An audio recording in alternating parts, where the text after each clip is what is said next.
So one thing that's absolutely wild to me is once you're diagnosed with cancer and you're in the shit, you're in the treatment, one thing I've realized is you can leave a doctor's appointment both feeling like you've got this and you're going to beat cancer and you're going to be done with treatment and live a long and healthy life, but then you can also simultaneously feel like you're going to die tomorrow and you're going to die alone. So that's kind of where I'm at today. I had my radiation intake with my Madigan radiation oncologist this morning, and we kind of talked about the next steps with treatment. So I have my last chemo on 4/20, but last chemo on 4/20, and then I've got another 2-week cycle of the bone pain, the crazy breakouts that I'm having, all of the severe Taxol reactions that I'm struggling through. But then after those 2 weeks, we're kind of on the up and up. My hair will start coming back, my eyebrows, eyelashes, all that will start growing in. My nose hair is going to come back, which will be wonderful. I'm tired of these random drippy, nosy things. And then around mid-May, I'm going to start radiation. So I'll have my PET scan to, confirm that all the cancer's out of my body. It should be, but just to confirm.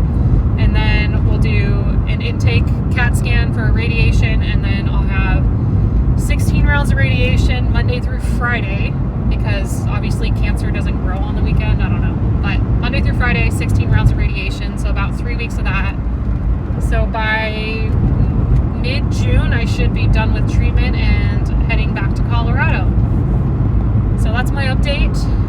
Mentally, I have really been struggling.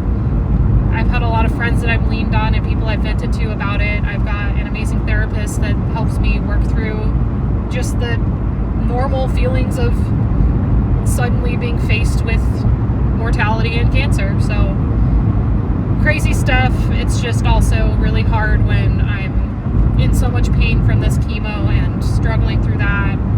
But on the plus side, I'm still running. I'm still getting out and hiking and swimming and lifting and doing all the things that I can do when I have the energy.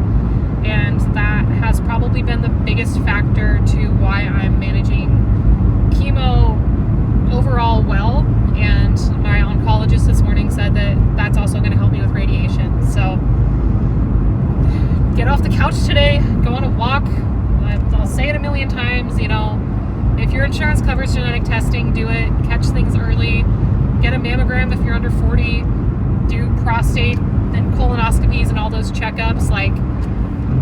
Never ignore your health.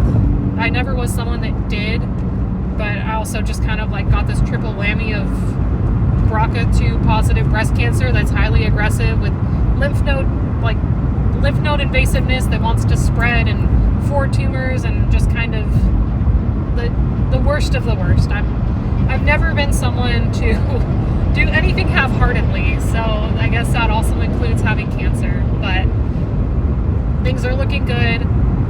I can see the light at the end of the treatment tunnel. I've got to get through Monday's chemo, 2 weeks of terrible symptoms, and then on to radiation and that whole next step.